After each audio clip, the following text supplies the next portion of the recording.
大家好，我係6D 班嘅貓館長。各位同學，你哋有冇諗過，點解有啲人一次就可以背到英文單字，但係有啲人就要練好多次呢？我哋考試考唔好，係咪因為腦袋唔夠好呢？環境對讀書係咪會造成影響㗎？有邊啲方法可以增強記憶力呢？有傳聞話頭大會比較聰明，係咪真嘅呢？而原來好多奇妙嘅錯覺同埋幻覺藝術，其實都同大腦有關嘅。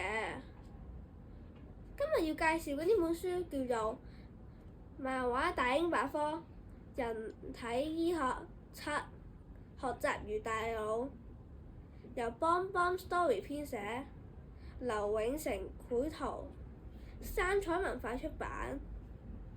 呢本書用漫畫嘅方式帶我們走入大腦嘅世界，俾我哋認識記憶、思考同埋學習到底係點樣發生嘅。書中嘅主角塞奇係一個非常識讀書嘅學生，每逢考試佢都會捱夜苦讀，但就係因為睡眠不足，導致考試嗰日狀況唔好。而盧恩就係一個認為自己成績唔好，全係因為自己腦袋唔好，成日都感到灰心。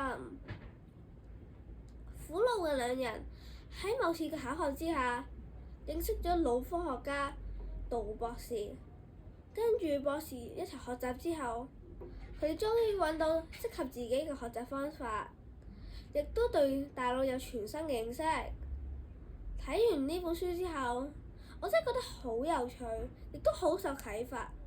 原來學習唔係淨係靠努力，仲要識得善用大腦，俾佢休息時間。我仲知道咗要揾一個俾自己專心讀書嘅地方，咁就可以提升成效。只要我哋知道方法，努力去做，咁樣每個人都可以變成學習達人。最後我邀請大家閱讀呢本書，一齊嚟探索同學習嗰種奧秘啦！